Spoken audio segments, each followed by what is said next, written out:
Welcome to Sanish. I'm Joe Carducci, and I'm so happy that you're here. With Congress in chaos, Texas politics in freefall, and global security threats back in the headlines, the idea of leadership often feels like it's gone missing, but not everywhere. Today, I'm joined by Congressman Jason Crow, Colorado's 6th District. Jason is an Army Ranger veteran, and he serves the House Permanent Select Committee on Intelligence and the House Armed Services Committee. His take on national security, democratic values, and what's really happening in D.C. is a breath of reality in a political climate built on distraction. Today, we're getting into the fights that matter right now. Everything from the latest gridlock and bipartisan breakdowns in D.C. to why American support for Ukraine and standing up to autocrats is more than a hashtag. It's a line in the sand for the future of democracy. And yeah, we're talking about the cost of telling the truth, the pressure on military families, and what real accountability looks like when the world could use a lot more grown-ups at the table. Welcome back to the Sanish podcast, Representative Jason Crow of Colorado. It's great to see you. How are you? Joe, I'm good. Thanks for having me back. It was good to be invited back. Apparently, I didn't make too much of an ass of myself the last time, so it's nice to be back on Sanish. Well, I'm glad you're back, that I didn't make too big of an asshole of myself last time. It's a race to the bottom here.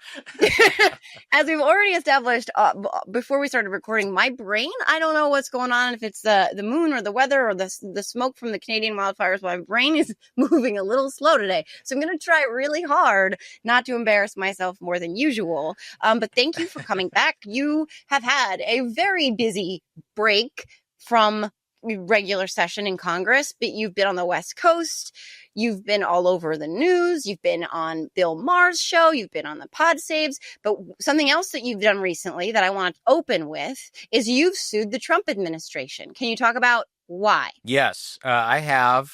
So I have an ICE detention center in my district. This is a center that's run by the GEO Corporation, so it's one of these privately owned facilities that houses migrants who are detained and facing deportation. And I've done oversight of this facility for a lot of oversight since 2019, actually. Between my staff and I think we have dozens of visits to this facility conducting oversight.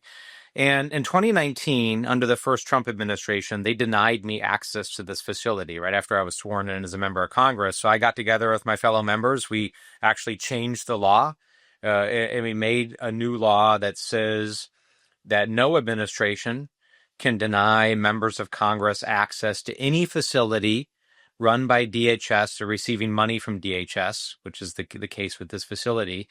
And not only can they not deny members of Congress access to these facilities, but members of Congress have the ability to do unannounced inspections and visits.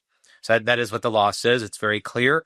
I showed up a couple of weeks ago. I did an unannounced inspection, and then they denied me access in violation of the law. So along with 11 other members, a dozen of us total, we are suing the administration to assert our rights. But what they're saying, right, is that all you had to do was make an appointment, which, I mean, look, as a waitress a long time ago, we used to have these like random, like inspection kind of things where they don't tell you that they're coming because that's by design, right? They want to make sure that when you don't know that you're doing the right thing, when no one is looking, you're doing the right thing. But they're trying to tell you that if you just made an appointment, it would have been fine, but you didn't do that, which is not required of you to do at all. Yeah.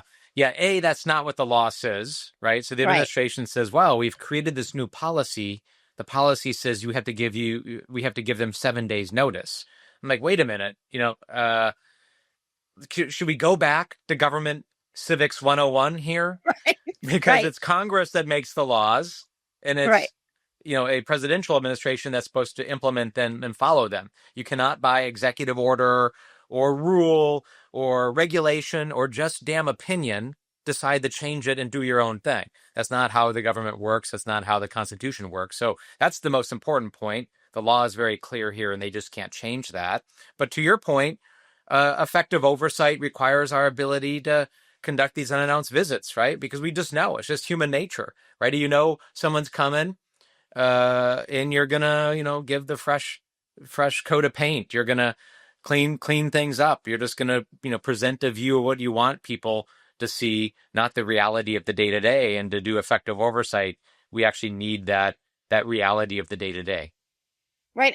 And these are, like you said, private industry, private companies. So, I mean, they're profit driven, clearly. So who knows where they're cutting costs or skimping on, providing things. We've heard horror stories from other representatives who've been able to get access or talk to people. We've got stories from people who've actually come out of some of these facilities where they were deprived of just basic human rights necessities like toiletries and if they had specific dietary restrictions, they were not honoring them, or medical conditions. I mean, some really truly horrific things and stories are coming out of these facilities right now. Yeah, we're not just, imagining these problems. There's actually a long history of problems with the facility in my district, right? This is not an abstraction. This is not theoretical. There have been disease outbreaks at this facility. There's been a fatality of a detainee has died at this facility. When I first came into office, they only had one medical professional staffing the health unit for 1,500 detainees. Detainees couldn't access health care. There was moldy food. The refrigeration system wasn't working. I mean, the phones weren't working, and so the detainees couldn't call their counsel or their families. I mean, there were problems stacked on problems, and we've been working really hard the last 6 years. And we've actually developed a good working relationship, remarkably, with the employees at the facility, in the local regional ICE folks, who, we don't always agree with them, and we've had our battles, to be sure, but we actually know who to contact. We can call them, and if there's a problem, a lot of times we're now able to address that problem, because I have constituents that get detained, right? So I have to be able to get in there. I have to be able to call somebody to represent my constituents and to represent their families effectively. Yeah. But this policy just tramples on all of that and makes all that impossible to do. Yeah, I mean, speaking of your constituents, you are on August recess. You've been home and back in different places. You're not at necessarily home right now, but you've been home. And as it pertains to immigration in particular, I'm wondering, we've seen polling on this now where Donald Trump and Republicans at large are underwater on immigration, which I think reflects the cruelty that we've seen on display here, that even Trump voters were not exactly looking for, hoping for, expecting. And some of this depravity in terms of how they're being treated in these facilities speaks to that. But, are you talking to your constituents? Have you heard this Yeah. from voters? I mean, are people, because here for me, my friends in Jersey who are not super political, well, they'll see stories on the news like that dad who was the Marine father in California, I think, who was being beaten on the street. That kind of stuff actually breaks through. And even my friends are like, what the heck is going on? Yeah. What are they doing? And why are they wearing masks? Yeah. Well, I mean, this is the way I describe it. In the simplest terms possible. Like, people are generally down with a secure border. Like, they want that, right? Yeah. I want that. We need to have a secure border. We need to know who's coming in, who's going. That's really important. There's a humane way to do that, by the way, not versus an inhumane way to do it, and a smart way to do it versus a dumb way to do it. Yeah. And I'm for smart, humane border security. Yeah. And then the same thing with violent criminals, right? If someone's a violent criminal, I don't think I've ever talked to anybody who's like, no, we shouldn't take violent criminals off our streets and deport them. Like, yeah, of course. If Right. someone's a gang Right. member or a violent criminal, like, get them off our streets. Like, keep us safe. Like, that is an important function, and that's what government should do. What people are not okay with is unmarked vans with masked men jumping out of them and grabbing people off of street corners that look different, and then denying them due process and legal counsel and deporting them without even verifying they are who they say they are to a foreign mega prison. What people are not down with is grabbing families with American citizen children who have cancer or have medical problems, and then deporting those folks. What people are Right. not down with is, ICE showing up to schools and snatching people off of schoolyards. That stuff is just wrong, and it's not okay by any definition. And I think that's what you're seeing. As people are like, no, we're we want a secure border, we want to make sure we have public safety, but all this other stuff is just crazy and it's unacceptable. Yeah. Today on, I don't know, maybe it was Fox, but once again, Trump was like, "Oh, we can't do this to the ones helping on the farms." Like again, he's doing this thing where it's some people who are here, illegally. They're okay because they're helping our farmers, and our farmers can't get help otherwise. But he's trying to thread the needle and have it both ways, but you can't, Yeah. and because you right. What's amazing, I mean, this is somebody who campaigned a lot on the price of goods, right? Yeah. Like the price of eggs and inflation. And I can't think of a way to increase the prices of things than to actually deport and get rid of vast swaths of our workforce. Like Right. that's a great way to increase the cost of everything, right? Yeah. And then Yeah. let's add on top of it tariffs and trade wars with our closest allies. I mean, he's doing the exact opposite of what he said he was going to do, which, is no surprise to me because that's his history and that's what he almost always does. But that's what's happening.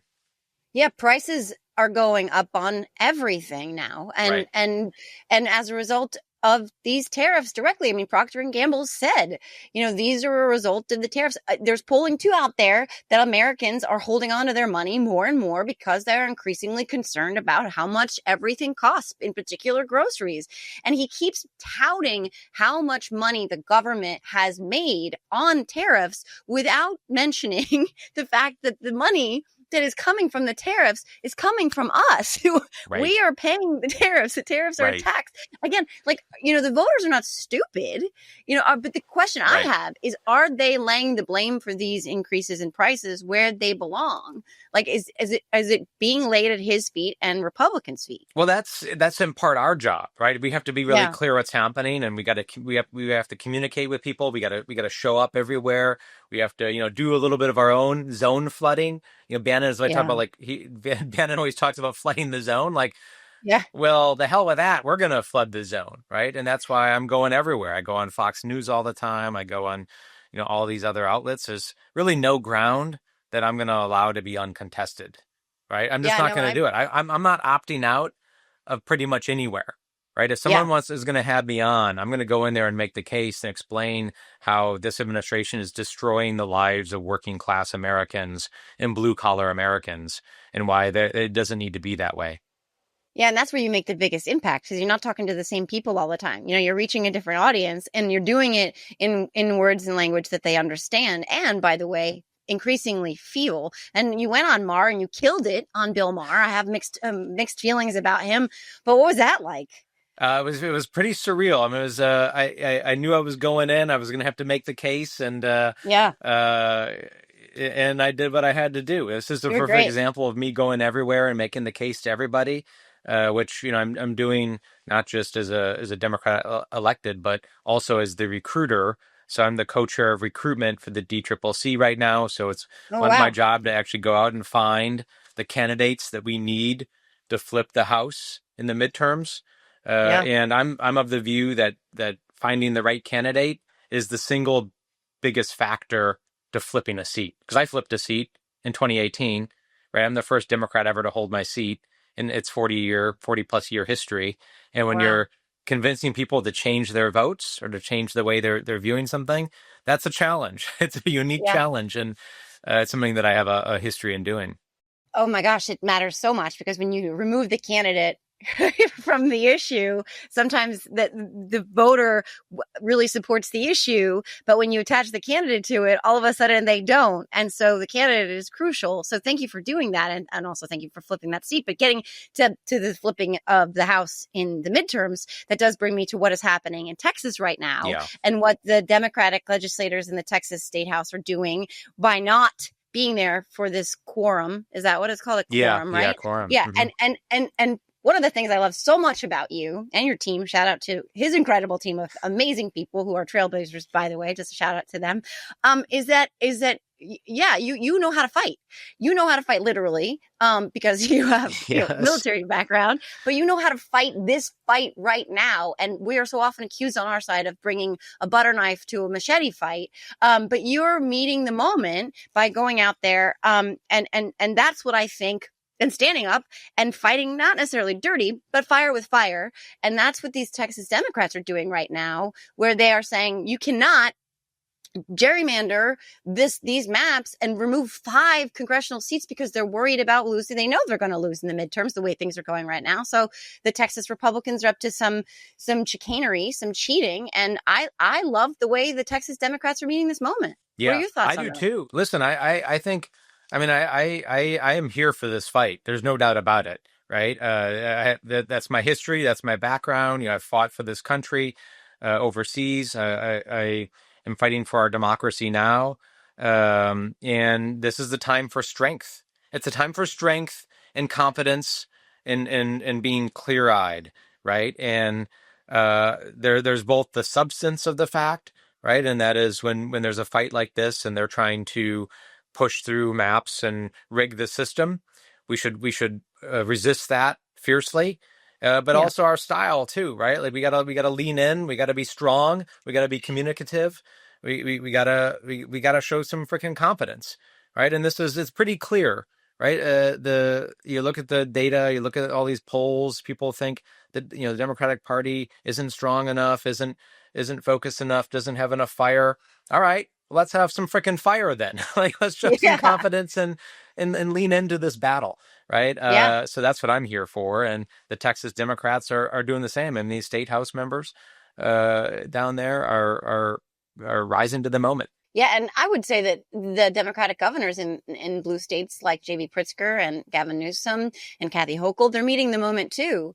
And the minority leader in the House of Representatives, Hakeem Jeffries, I think that this is also part of it, that we've so often, I call us the party of Veruca Salts, because everybody wants what they want and they don't work together and they don't meet each other in the middle or wherever. Nobody gives and takes. But right now, across the spectrum, I mean, we're seeing from governorships to House leadership to state legislators to, members of Congress like yourself, we are seeing a unified front here, which translates in messaging, I think, to the American people who are looking at this going, oh yeah, they're right. They're absolutely right. And I think that is a big change for us. Yeah, we didn't start this battle. In fact, we're doing the opposite. Like this is an issue that is so fundamental to me, redistricting and getting rid of gerrymandering. And people sometimes ask me the question, they're like, what is the one thing you could do? That it's what I call the magic wand test. If you had a magic wand, right, and you could wave it and like make one change and then your career would be over, right? Like you get one shot. Like what would that one thing be? And I've often said getting rid of gerrymandering.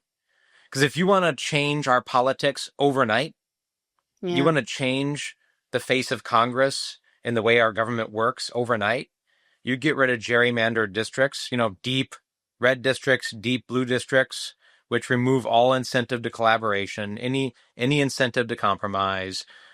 People, rightfully have a problem with members of Congress that have been around for decades and aren't delivering. You make competitive seats again, and all of that changes.